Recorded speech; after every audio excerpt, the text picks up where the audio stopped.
Hello! So the very first chunk of material I thought we would go through is called the engineering method, and hopefully this will be a good segue into thinking about your semester-long project and getting started with project ideas. And just, and I know you guys are adults, you understand what engineering is, but sometimes it's good to think through it a little bit more and some of the differences between the STEM fields. So there's two links to notes here for all of these. If you right click, you can make sure you open a link in a new tab rather than exiting out of where you are. So let me just go through this first little chunk in this video. And this, I've drawn a lot of this off of an article by Cohen. The link here takes you, and I think you might have to have a subscription to download the paper. So I have it attached right here as a PDF, and it's a little bit of a slapstick, humorous look at engineering, but it's, the best humor has truth in it. And so it's a fun read, and it hits on a lot of really important points that I think are good to realize. But one of the starting quotes that I really appreciate is right here. If you, as with all humans since the birth of man, desire change, if the system you want to change is complex and poorly understood, if the change you will accept must be the best available, and if it is constrained by limited resources, you are in the presence of an engineering problem. If you cause this change, you are an engineer. And I love that. That is kind of the heart and essence of engineering, I think. So this goes through a couple different things, concept of what heuristics are, which is a little bit different than some of the methodologies used in what you would call science versus engineer.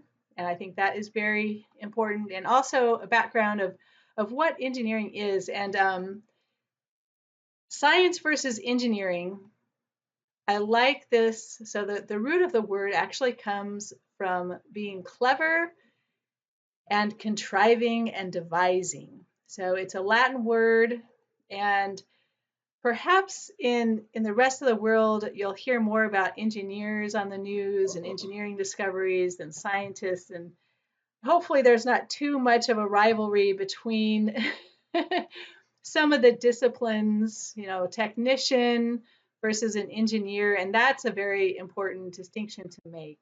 So a lot of people go into engineering believing that they're going to be working in a lab, hands-on, building things. And some fields, that's true, but most fields, technicians are the ones that are actually hands-on building things. Engineers are designing and deciding what direction the project is going into. Scientists, if you're going to work at a national lab or maybe in academia, versus applied and actually building things, working more in the private sector. And so there's a few little jokes in here that go through differences between the fields, and the different majors and departments kind of have funny rivalries with one another that they they joke around, but I like, this is a good one. So a mathematician, a scientist, engineer walk into a bar. On the way in, they pass a fire starting in the corner of the room. Okay, so if you see a fire, what are you going to do? So mathematics isn't necessarily applied. I mean, maybe you did more word problems in your math classes than other people, but it's so they will observe the fire extinguisher, but not necessarily use it, right? Says, okay, it's solvable, and that's good enough for them. That they're not the ones that actually put the fire out. They just say, okay, there's a solution, and we can agree on that's correct solution. Okay, so here's a scientist might go one step further. They've got their calculator, look at the size of the room, combustible material, checks tag on the fire extinguisher.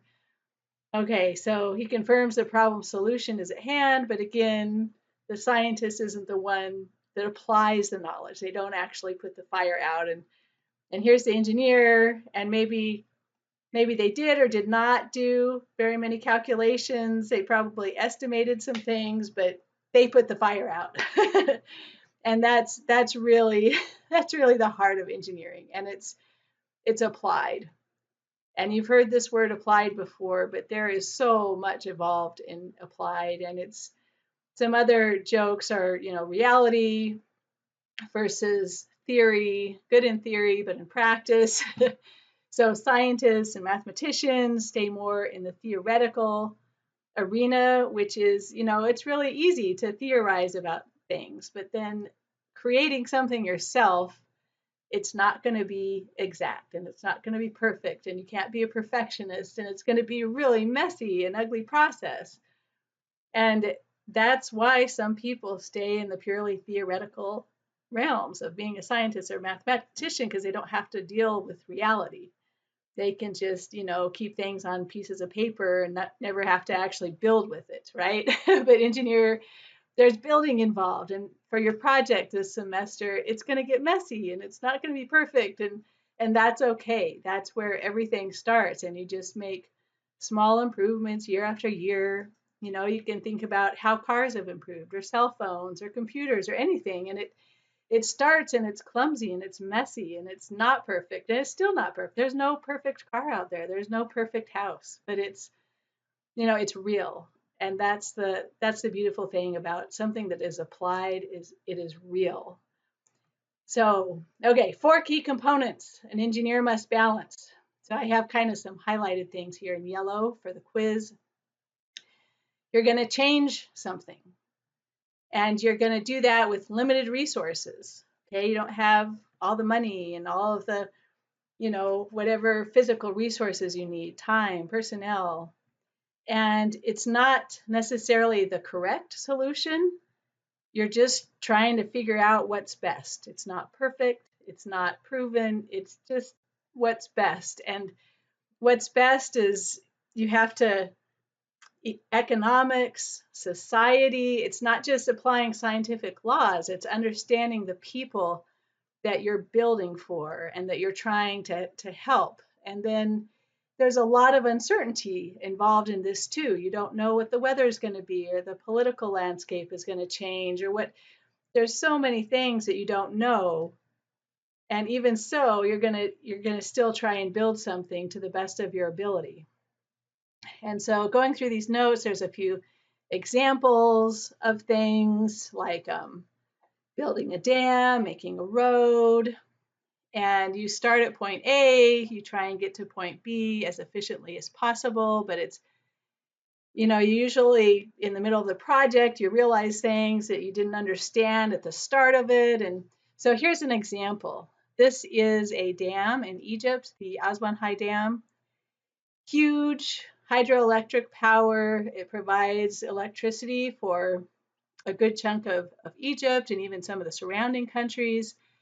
Some of the things they did not predict was it increased salt in the Nile. So it actually changed the chemistry of the water that it dammed, which killed a bunch of fish and caused coastal erosion, displaced all the fishermen. Okay, and they didn't understand all of this when they started building the dam. So there's always pros and cons to project. Nothing is going to be perfect, but hopefully the pros are going to outweigh the cons. And they buried Valley of the Kings. You can see, and people in the West would see, oh, this is priceless statues. How could you do this? It's the Earth's history, and you're burying it in water. And in Egypt, they have so much of this stuff that, oh yeah, who cares? It's another. But so it's, there's some really painful things that came out of this, but some really productive things that came out of it too. So that's an example of an engineering project that, it's the Nile. And before this dam, it would flood during times of the year, and then there's no water. So not only does it provide electricity, it also provides a constant water flow to that country so that they don't have to deal with flooding every year. Wouldn't that be nice? You'd been in Houston for a while, you understand how painful flooding is. Imagine if that was just a given. It wasn't hurricane or no hurricane. It always flooded. So this one, you save up water and you have a constant flow rate, and you don't have to worry about flooding anymore, and you have electricity, and it's there were some really good positives that came out of this. But man, it's not perfect, of course. It's definitely not perfect.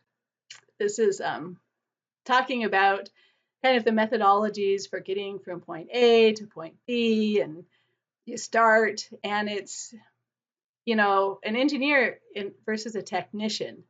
A technician gets directions handed to them. Here's the procedure, here's the diagrams, here's what you build, here's your parts list, and you're just following directions. Someone had to write those directions, right? And the engineer is the one that defines what you're going to build, what direction you're going into, and it's going into unknown territory.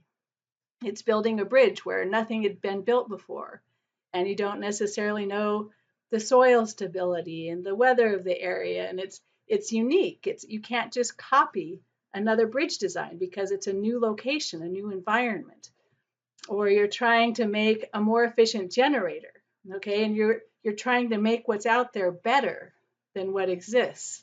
You can't just copy what other people have done. You have to create something new yourself. And so you're going into undefined territory, and there's a lot of uncertainty with that.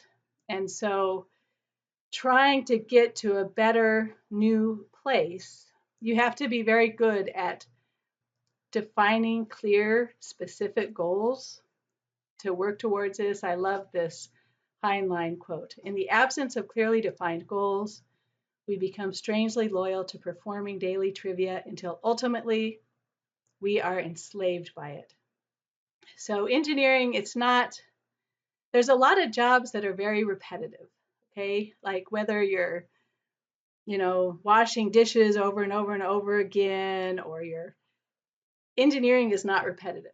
You'll have new projects and new areas of research, and it's going where no one has gone before, and it's fun, it's exciting, it's new, it's creative.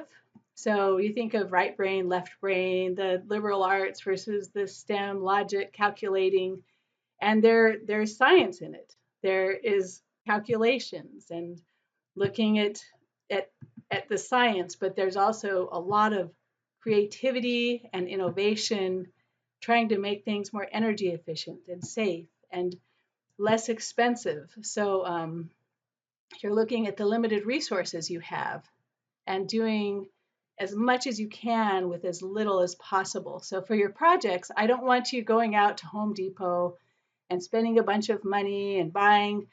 If you can make your project, and this might be a prototype versus a working model, make that prototype out of, we'll call it recycled materials, out of trash, okay? Grab old milk jugs and cardboard, and you can see some of the Kickstarters and where they started, and it was, try and make what you can without trash. It looks better on paper if you can say, oh, look, I can make this amazing thing, and it only cost me 5 cents to make. That's impressive. It's not, oh, I spent $100,000 to make that. A high price tag is not impressive. Being able to make it with low cost, that is impressive. And I want you to think creatively about your building materials for your project. Okay, so this is kind of a funny quote. To be a good professional engineer, study late for exams. It teaches you how to manage time and tackle emergencies. By Bill Gates. He didn't get through all of his exams. And there's, oh, do I really have to go to college versus, can I just create a Facebook or something? But time management, we will go through time management practices because that is one of the limited resources that you will be handling. It's a race to see who can get products out the fastest, and there's a life. Every year there's a new phone that comes out and a new car that comes out, and the faster you can get your product to market, and it has a limited shelf life, that it's going to be obsolete here pretty soon. So it's time is in there too, and managing that time correctly as well.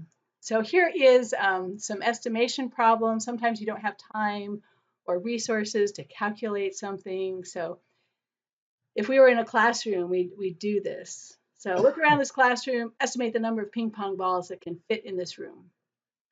So how would you estimate that? So I say, oh, okay, there's spheres. What are the different packing densities of spheres? And maybe you might have to clarify the question. Okay, is this a normal ping pong ball, or can we smash them flat? Maybe you just look at the density of plastic. If you melt it down, the material to fill it. So you have to ask some clarifying questions about the problem, or maybe you say, what's the temperature of this room, or what? And there's no exact answers. So you'll hear terms like, oh, it's an exact science. You'll never hear exact engineering. Nothing is exact. The real world is all over the place. If you want to know the temperature, well, the temperature changes with time. It changes with position. It's warmer near the computer and colder near the window, and night versus day. It's still there's no exact temperature. And this is whenever you do a lab in any of your classes, significant figures. You're not going to report an exact number for any quantity you measure. There's plus or minus how many significant figures to it. So anyways, this talks about Fermi questions and estimating. This is to really get a start in engineering. That companies don't want you to just have a degree. They want you to have experience. So you want to get 5 years of experience, and we'll talk about getting internships as well as that ABET accredited degree. It has to be accredited. That is another very important part of engineering. So this stuff, being able to estimate problems and kind of when you calculate something, you have to understand what that number is telling you and say, wow, that doesn't sound right, or yeah, that's about ballpark, that I can agree with that. You have to have some kind of intuition, and you develop that intuition through working in the field and with experience. So it's very important to get those internships. You'll get a much higher starting salary after your degree and a much better starting job if you can get some internships in and get some experience. Okay, figuring out what's best. So again, what is the best car? And there's many different designs and opinions about what would be best if you're going for energy efficiency or hauling the soccer team around, or so there's a lot in it. And engineering students say, why do I have to take an English class or a history class or government? Why am I taking these liberal arts classes? And it's what you design. It's more than just science. You have to understand the people that you're designing things for. And it's so it's a jack of all trades are needed to be engineering. You have to understand the technical aspects of it as well as the economical and social aspects of it. So you're juggling a little bit more than, pure science. A scientist would not care what the economy is or what people's opinions are. They just, want to know the hard facts. Well, this is a fact, and it doesn't matter what you think about it, it's a fact. Engineer cares what people think about it, because that's that's the problem as you're trying to solve for. And there's ethical issues to it. So here's a vending machine for beer. So a 4-year-old can toddle up to this machine, think they're getting a pop, and it's beer, right? So, and you're going to decide what companies to work for, what projects to work for. We'll have an ethics case study, and some of you will take an entire class on engineering ethics. Here's a little bit in figuring out uncertainty and advertising yourself. So at the very end of the semester, you will do a project presentation. And it's really important that you're communicating with your group, communicating with others. If you don't get your name on something, you won't get credit for it. If you don't write it down, if you don't present it and talk about it. So imagine if you were alive before cars were around and you were trying to explain to people how amazing cars are, and they don't have any understanding at all of what you're even making or trying to So yeah, like the 3D printers, and they're common now, but it's been, I guess, 40 years. They first came out in the 1980s, but you didn't hear about them until, 10, 15 years ago. And it took that long because people didn't understand, or, before cell phones, and people don't even really understand what that means. So you have to explain ideas to the general population. And here's uncertainty. San Francisco, freeway to nowhere. Okay, so San Fran, if you've ever driven around, traffic jams, pollution, like it's so of course engineers solve everybody's problems, right? Oh, how are we going to solve traffic? So they designed this freeway. It's huge. They look at the traffic flow that's projected to be in another 10 years, 20 years. It's interfaces with the rest of the infrastructure of the city. It's going to be awesome. They start building it, and here comes the protesters. It's loud, it pollutes, I can't see the ocean, it's going to block the. So again, it's not just a technical problem. You have to understand that community, and whether you agree with them or not, you're making things for people. So you have to understand those politics and what that community wants. And for them, the solution maybe was not a larger highway. The solution was make a subway, public transportation, trains, something else that not a highway. So it's, and you can't, everyone has their beliefs set in stone. You can't argue with it, but you have to understand what people want. So there's very much politics and social sciences involved in deciding what engineering solutions are going to be best when you're trying to tackle these problems. Okay, heuristics. This is another big word to define and understand. And it comes from experience. Rather than saying, oh, I'm just going to use a rule of thumb, I'm just going to guess, people don't want to hear that you just guessed. So sometimes vocabulary and just using the right word sounds more educated, and will get, more confidence in what you have to say. So heuristics is a more educated word to say, hey, I guessed at it. I had to guess. I couldn't calculate it. And there's a lot of things out there. There is no analytic solution, or the number of approximations and assumptions. You just don't have all of the information to have an exact analytic solution like you would like. And there's an example for a chess game.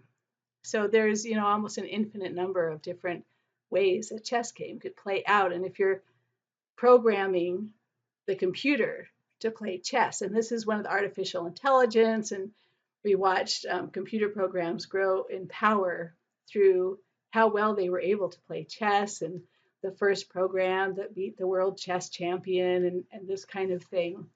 And those programs are not exact. They use heuristics.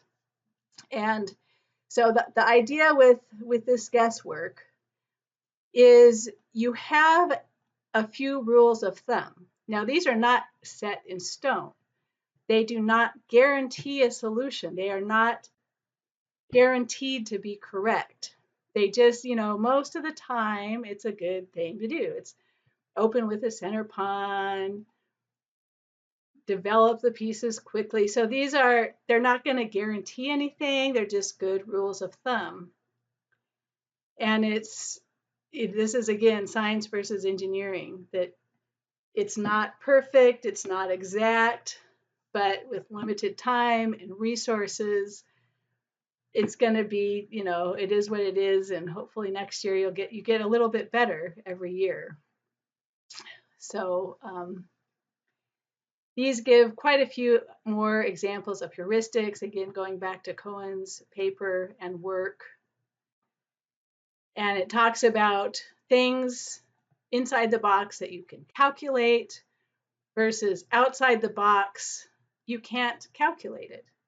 You can't analytically solve for what people are going to do, and what the weather is, and what So there's uncertainty and how you combine what you can calculate versus not. And it's experience. There's a lot of experience that's needed. And some of it comes down to understanding people and living, like, if you know the coefficient of restitution, you can calculate how high a ball will bounce and how fast the energy will dissipate versus if you drop something that's alive. That's maybe a bad example for a cat, but you can't calculate which way that cat is going to run off or how high it's going to bounce or like it's so there's things you can calculate and things you cannot calculate, and you're designing for all of the above. And so talking with some of the older engineers who've been in the field a long time and getting experience, that's a big part of it. It's not just book smarts, it's wisdom and things gained by being on the road. So it's in an interview, people aren't just interested if you have a high GPA, they're interested in your character and your personality and what real world projects you've worked on and the stuff that you can't calculate.